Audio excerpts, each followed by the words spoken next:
Շշեր, կենցաղային պարագաներ, անգամ լվացքի մեքենա եւ անկողնու ներքնակ է հնարավոր տեսնել Հրազդան գետում։ Դեկտեմբերից տեղադրվել են 2 աղբորցիչ սարքեր՝ գետի եւ Երևանյան լճի աղտոտումը կանխելու համար։ Մեկը Շենգավիթ, մյուսը Արաբկիր վարչական շրջանում է։ Այս կոնստրուկցիան տեղադրված է հատուկ անկյան տակ, որը թույլ է տալիս աղբին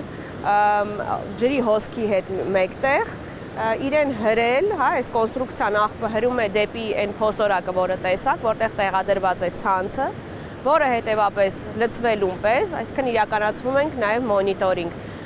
Ամառվա ամիսներին բնականաբար ավելի հաճախ է լցվելու, ձմռան ամիսներին ավելի պակաս հաճախականությամբ։ Այնուհետև ցանցը բարձրացվում եւ դատարկվում է աղբամանի մեջ կամ աղբատար մեքենայի մեջ։ Աղբորցիչների նախագծման եւ տեղադրման նպատակով ծախսվել է շուրջ 122 միլիոն դրամ։ Գետի մաքրության փոփոխության մասին խոսելը պատասխանատուները վաղ են համարում, սակայն նշում են առաջին հայացքից որոշակի տարբերություն կա։ Այստեղ էական է նաեւ եղանակը, գարնանը մարդկանց ակտիվությունը քիչ է, նաեւ ջրի մակարդակն է բարձր։ Ամռանը մարդկանց հոսքի հետ նաեւ աղբը կշատանա։ Այս ընթացքում աղբը շատ քիչ է, այդ սեզոնին, որ արդեն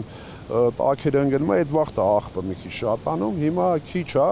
Երևի մի 2-3 անգամ ենք այս մի ամսվա մեջ աղբ տեղափոխել այդ երկու հատվածից։ Այս աղբը տարվում է Նուբարաշենի աղբավայր, ստեղից հավաքվում տարվում է։ Մեր աշխատողները նայում են, երբ որ ավելանում է կուտակում ալնում, ահազանգում են։ Քաղաքապետարանի ներկայացուցիչներին տեսնելով բնակիչները մոտեցան, դժգոհում են։ Ջրի մակարդակը բարձրացել է, ջուրը ստեղից դուրս է տալի, այս մարդկանց դրան դեմ է։ Հիմա խնդիրը որն է, որ կոյուղու ջուրը այդում լցվում է գետառի մեջ, այդ Հրազդան գետի մեջ։ Հիմա էլ է տենց փաստացի կոյուղաջրերը գնում լցվում է գետի մեջ։ Հետո գետի ջուրը բարձրանում է, ջուրը հետ է բերում։ Ըստ բնակիչների 100-ից 120 տուն կոյուղի չունի։ Նրանց խոստացել են այս տարի փողոցում կոյագիծ անցկացնել։ Փորձեմ հասկանալ, հարցին ծանոթա, մենք հերթագրված ենք արդեն մի քանի 10 տարուց ավել է, հերթից տարի ասել ոնց որ մեզ։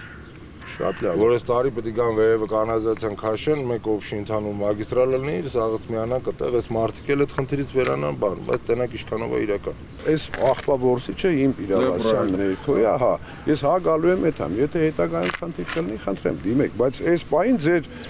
լուծումը ձեր այդ քայլերը սա ճիշտ է, որ ասենք թե այո, դիմել եք, իրանք լուծումը կտան։ Բնակիչները խնդրեցին քաղաքապետարանի ներկայացուցիչին իրավիճակն ուշադրության կենտրոնում պահել։ Լիանա Խաչատուրյան, Ժիրայր Հաբետյան, լուրեր։